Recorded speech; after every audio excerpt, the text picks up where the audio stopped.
नमस्कार साथियों, मैं विनय दीक्षित, प्रवक्ता अंग्रेजी। आप सभी लोगों का अपने YouTube channel Vinay Kumar Saraswati English में स्वागत करता हूं। हम लोग कॉम्प्लेक्स सेंटेंस पढ़ रहे थे, जिसके बाद हम लोगों ने नाउन क्लास पढ़ लिया था। अब हम एडजेक्टिव क्लास पढ़ेंगे। देखिए, कॉम्प्लेक्स सेंटेंस का निर्माण एडजेक्टिव क्लास का प्रयोग करके कैसे किया जाए, हम इस बारे में जानकारी प्राप्त करेंगे। देखिए, एक ही हम ये ध्यान देंगे कि एडजेक्टिव क्लास का प्रयोग करके भी कॉम्प्लेक्स सेंटेंस का निर्माण किया जाता है। जैसे नाउन क्लास का प्रयोग करते थे, तो एडजेक्टिव क्लास का प्रयोग करके भी कॉम्प्लेक्स सेंटेंस का निर्माण किया जा सकता है। हमें यह याद रखना चाहिए कि एडजेक्टिव क्लास वाक्य में एडजेक्टिव का कार्य करता है। ठीक है ना, ये भी ध्यान देंगे कि एडजेक्टिव क्लास वाक्य में एडजेक्टिव का कार्य करता है। दूसरा पॉइंट क्या है, यदि एक वाक्य के अंतर्गत दूसरे वाक्य में कोई बात कही जाए, जैसे कोई एक वाक्य है, पहले कोई वाक्य दिया है, या वो वाक्य बाद में भी आ सकता है, और उसके दूसरे वाक्य में कोई बात कही जाए तो दूसरे वाक्य को एडजेक्टिव क्लास बना देते हैं। मतलब एक कोई वाक्य दिया है और उसके दूसरे वाक्य में उसी पहले वाक्य के बारे में कोई बात बताई जा रही है, तो जिस वाक्य में बताई जा रही है दूसरे वाक्य में, उसको हम एडजेक्टिव क्लास में बना देते हैं। ठीक है ना। तीसरा पॉइंट देखेंगे, एडजेक्टिव क्लास किसी रिलेटिव प्रोनाउन, ये विशेष ध्यान देने योग्य चीज है। एडजेक्टिव क्लास किसी रिलेटिव प्रोनाउन, कौन कौन होते हैं रिलेटिव प्रोनाउन? हु होता है, व्हिच, दैट, हुज और whom, ये रिलेटिव प्रोनाउन है, या रिलेटिव एडवर्ब। अब देखेंगे रिलेटिव एडवर्ब कौन कौन से होते हैं? व्हाई, व्हेन, वेयर, हाउ का प्रयोग करके कॉम्प्लेक्स सेंटेंस का निर्माण किया जाता है। मतलब चाहे रिलेटिव प्रोनाउन चाहे रिलेटिव एडवर्ब का प्रयोग करके हम कॉम्प्लेक्स सेंटेंस का निर्माण कर सकते हैं। साथ ही साथ कॉम्प्लेक्स सेंटेंस बनाने के लिए दो स्पेशल पॉइंट्स का हमें विशेष ध्यान देना चाहिए। मतलब कॉम्प्लेक्स सेंटेंस बनाने के दौरान दो स्पेशल हमें पॉइंट्स को दिमाग में रखना चाहिए। नंबर एक क्या है, रिलेटिव प्रोनाउन एवं रिलेटिव एडवर्ब का प्रयोग रिस्ट्रिक्टिव सेंस, ये देखें, सीमित अवस्था एवं विशेषता के लिए। मतलब रिलेटिव प्रोनाउन और रिलेटिव एडवर्ब का प्रयोग सीमित अवस्था या विशेषता के लिए होना चाहिए। अगर नहीं होगा तो क्या होगा, तो कॉन्टिन्यूअस सेंस में अगर मतलब उसका प्रयोग किया जा रहा है तो कॉम्प्लेक्स सेंटेंस के स्थान पर कंपाउंड सेंटेंस का निर्माण हो जाएगा, क्योंकि एडजेक्टिव क्लास के स्थान पर कोऑर्डिनेट क्लास बन जाएगी अगर रिलेटिव एडवर्ब और रिलेटिव प्रोनाउन रिलेटिव एडवर्ब और रिलेटिव प्रोनाउन का प्रयोग कॉन्टिन्यूअस सेंस में किया गया है। इस चीज को हम विशेष ध्यान देंगे। दूसरा पॉइंट क्या देखें, साथ ही साथ रिलेटिव प्रोनाउन एवं रिलेटिव एडवर्ब, मतलब रिलेटिव प्रोनाउन एवं रिलेटिव एडवर्ब का प्रयोग उस शब्द विशेष के तुरंत बाद, मतलब एंटेसिडेंट जो कर्ता उसके जस्ट पहले आया है उसके तुरंत बाद हम करेंगे जहां तक संभव हो, जिसके लिए इसका प्रयोग किया गया है, तभी कॉम्प्लेक्स सेंटेंस का निर्माण किया जाना संभव है। अब देखें, हम उनकी व्याख्या को समझेंगे। अब इस वाक्य को हमें कॉम्प्लेक्स सेंटेंस बनाना है। इस वाक्य को हम कॉम्प्लेक्स सेंटेंस में बदलेंगे, लेकिन याद रहे कि अगर हम रेस्ट्रिक्टिव सेंस का प्रयोग कर रहे हैं तभी कॉम्प्लेक्स सेंटेंस बनेगा, अन्यथा कंपाउंड सेंटेंस का निर्माण हो जाएगा। देखिए, I met Ram, he gave me some books, मुझे राम मिला जिसने मुझे कुछ पुस्तकें दी। हम बनाएंगे इसको कॉम्प्लेक्स सेंटेंस हम बनाएंगे। पहले कैसे बनाएंगे इसको, आई मेट राम।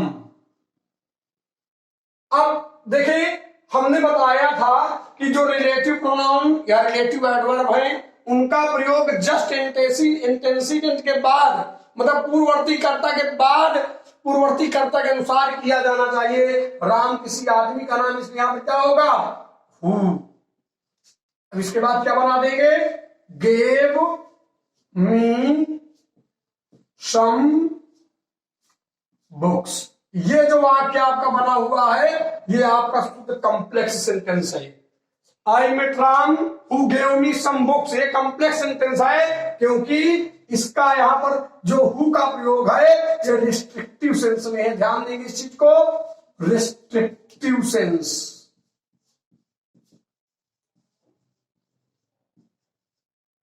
ठीक है, अब हम इसी वाक्य को हम बनाएंगे कॉन्टिन्यूअस सेंस में। कॉन्टिन्यूअस सेंस में क्या बन जाएगा जाकर? Compound sentence. देखिए कॉन्टिन्यूअस सेंस,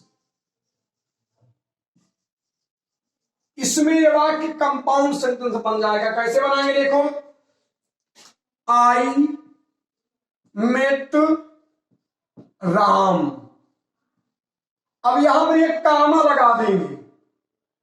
अब क्या लिखेंगे यहां पर? Who gave me some books. अब देखिए ये जो वाक्य आपका दिया है, ये वाला जो स्पेशल ये सेंटेंस है, ये वाक्य आपका क्या बन गया? Compound sentence.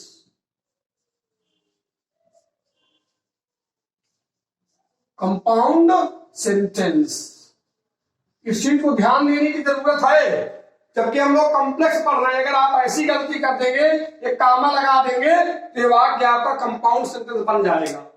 इस वाक्य को देखिए, ही स्टार्ट द बर्ड, उसने बर्ड को स्टार्ट किया। इट वाज एलाइव, वह जीवित था। हम क्या बनाएंगे इसका? कॉम्प्लेक्स सेंटेंस हम पढ़ रहे हैं, इसलिए हम इसको कॉम्प्लेक्स सेंटेंस बनाएंगे। लेकिन ये ध्यान देंगे कि रिस्ट्रिक्टिव सेंस में हम कॉम्प्लेक्स सेंटेंस का निर्माण कर सकते हैं। जैसे ही स्टार्ट द बर्ड, हमने बताया था आपको स्टार्ट द बर्ड 2 पॉइंट, यानी रिस्ट्रिक्टिव सेंस में रिलेटिव प्रोनाउन और रिलेटिव एडवर्ब का प्रयोग जस्ट तुरंत उस कर्ता के बाद होना चाहिए जिसके लिए वह प्रयुक्त किया गया है। तो बर्ड को ही निर्जीव चीज क्या लगाएंगे? फिच लगाएंगे इसके लिए। फिच वाज एलाइव, निर्जीव चीज के लिए हम फिच या दैट का प्रयोग करते हैं। He start the bird which was alive, उसने उस पक्षी को मतलब स्टार्ट किया जो जीवित था। ये आपका प्रयोग किया गया है। फिच का प्रयोग रिस्ट्रिक्टिव सेंस में है, इसलिए वाक्य आपका कॉम्प्लेक्स सेंटेंस है। ये गलती आप लोग कभी ना करें। रिस्ट्रिक्टिव सेंस, ये समझ लीजिए इसको। अब देखिए, अब इसी वाक्य को हम कॉन्टिन्यूअस सेंस में बनाएंगे। कॉन्टिन्यूअस सेंस में कंपाउंड सेंटेंस हो जाएगा। कॉन्टिन्यूअस सेंस, कामा का प्रयोग करके हम ज्यादातर प्रयोग कर देते हैं, ठीक है ना। एंड हु, जैसे यहां पर एंड ही, इसका अर्थ हो जाएगा जाकर। देखिए इसको कैसे बनाएंगे? ही शॉट द बर्ड। अब देखिए इसके बाद यहां हम कामा लगाएंगे। अब फिच का प्रयोग यहां पर करेंगे। आप क्या देख रहे हैं? यहां पर कामा लग गया जो कॉन्टिन्यूअस सेंस का बोध करता है। अब क्या कर देंगे? फिच वाज एलाइव, इसका अर्थ हो जाएगा and it. And it Fitch का अर्थ यहां पर होगा। नीचे वाक्य को देखिए, यहां का ये भी सेंटेंस क्या बन गया? Compound sentence. इसकी ऐसी गलती बिल्कुल ना करें। कंपाउंड सेंटेंस आपको पहले ही बताया जा चुका है, कंपाउंड सेंटेंस। ठीक है, अब तीसरे वाक्य को देखेंगे। They went to Delhi, they saw the red fort there, वे दिल्ली गए, उन्होंने वहां लाल किला देखा। इसको हम क्या बनाएंगे? कॉम्प्लेक्स सेंटेंस बनाएंगे। कॉम्प्लेक्स सेंटेंस हम इसको तब्दील करेंगे, बनाए कोई दिक्कत नहीं। क्या करेंगे? They went to Delhi, they went to Delhi. इसके बाद वेयर, देखे दिल्ली स्थान है। अब रिलेटिव एडवर्ब का प्रयोग करेंगे इसके जस्ट तुरंत बाद, मतलब इस इंटेंसिटेंट को पूर्ववर्ती कर्ता को देखते हुए क्या लगाएंगे? They went to Delhi, where लगा देंगे यहां पर। Where they saw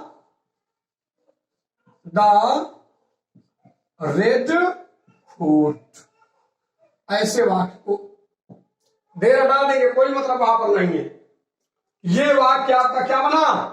complex sentence जो रेस्ट्रिक्टिव सेंस में प्रयोग किया गया है, रेस्ट्रिक्टिव सेंस में ध्यान देंगे तभी कॉम्प्लेक्स सेंटेंस का निर्माण हुआ है। रिस्ट्रिक्टिव सेंस में एक सीमित विशेषता प्रकट करने वाले सेंस में इसका प्रयोग हमने किया है। अब इसको हम बनाएंगे, अगर इसको हम कंटिन्यूअस सेंस में इस वाक्य को कर दें तो देखेंगे है पूरा वही, उन्हीं का हम प्रयोग करते हैं, केवल कामा का वो कर देते हैं और वाक्य कॉम्प्लेक्स से कंपाउंड बन जाता है। कंटिन्यूअस सेंस, देखिए इसको they went to Delhi, they went to Delhi, फिर यहां पर कामा लगा देंगे, फेयर लगाएंगे। फिर आप देख रहे हैं यहां पर केवल कामा का प्रयोग किया गया। एंड फेयर यहां पर लगा दिए, फेयर दे सा द रेड फोर्ट। इसको आप समझने का प्रयास करें इस प्रकार से। अब ये आपका कौन सा सेंटेंस बन गया? ये बन गया जाकर के कंपाउंड सेंटेंस, कंपाउंड सेंटेंस। इसलिए भूल करके भी ये गलती ना करें कि परीक्षाओं में कामा लगा करके आए और दिया हो कॉम्प्लेक्स सेंटेंस बनाने के लिए आप कंपाउंड सेंटेंस का निर्माण करते हैं। बहुत बड़ी बारीकी है ग्रामर की, इसको आप लोग बारीकी से ध्यान दें, ऐसी बिल्कुल मिस्टेक ना करें। अब देखेंगे कॉम्प्लेक्स सेंटेंस का निर्माण कैसे किया जाए। रूल नंबर 1 से एडजेक्टिव क्लॉज का प्रयोग करके देखें। जब पहले वाक्य का कर्म, जब पहले वाक्य का कर्म दूसरे वाक्य का करता हो, पहले वाक्य में जो कर्म आए वह दूसरे वाक्य का करता हो, तो सजीव कर्म होने पर हु एवं निर्जीव कर्म होने पर which का प्रयोग दूसरे वाक्य के कर्ता के स्थान पर लिखकर कॉम्प्लेक्स सेंटेंस बना देते हैं। मतलब सजीव कर्ता आने पर, कर्म में सजीव कर्ता आने पर हम क्या करेंगे? हु का प्रयोग करेंगे और निर्जीव कर्म आने पर which का प्रयोग करेंगे। कब? जब कर्म जो आए पहले वाक्य में दूसरे वाक्य में वही कर्म कर्ता के रूप में प्रयुक्त हो। ठीक है ना?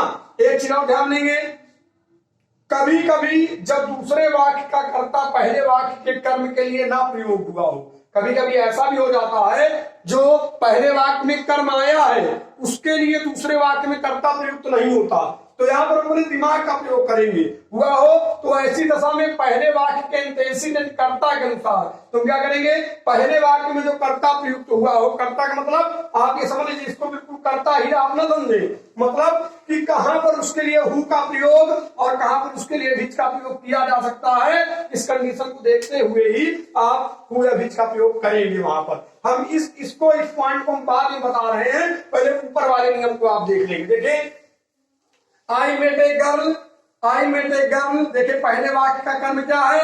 ए गर्ल। दूसरे वाक्य का कर्ता क्या है? The girl. आप देख सकते हैं पहले वाक्य का कर्म और दूसरे वाक्य का कर्ता एक है, तो क्या बनाएंगे? और द गर्ल क्या है? लड़की क्या है? सजीव है, जान होती है, उसमें क्या लगाएंगे?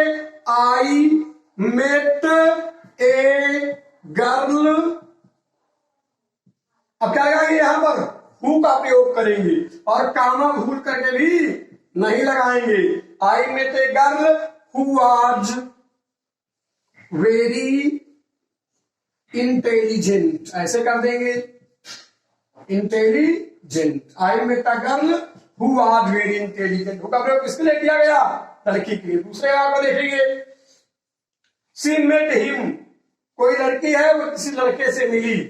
ही वाज हर एक्स बॉयफ्रेंड, वह उसका पुराना मतलब पुरुष मित्र था। हम क्या करेंगे? यहां पर हिम का प्रयोग, हिम कोई कर्म है उसके लिए कर्ता ही का प्रयोग किया गया। सी में हिम पर उससे मिली वह। अब देखिए ही का प्रयोग सी के लिए तो हो